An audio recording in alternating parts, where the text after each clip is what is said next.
কই যে বাজারে যাই, মাথায় ডিম আছে বিক্রি করো। শুনলাম তুই নাকি বলো, তো বাজারে যাই মাথা ডিম বিক্রি করবি কেমনি?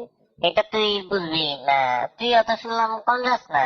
আচ্ছা পারলে কত দেখি আমার মাথায় কি আছে, যদি কইতে পারস তাহলে তোরে আমি 2টা ডিম দেবো। তোর মাথায় আমার মাথা দিয়ে চুলকায়, তুই কইতাছে একটু সহজ করে দে। আমার মাথায় যা আছে এটার গায়ের রং সাদা, আর বাংলে কুসুম লাল হইতে পারে, আবার হলুদ হইতে পারে, আর কমলা কইলে বুঝা লাগবি।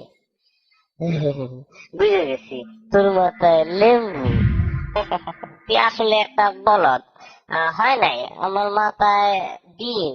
ইসিরে, এটা আমি সন্দেহ করছিলাম।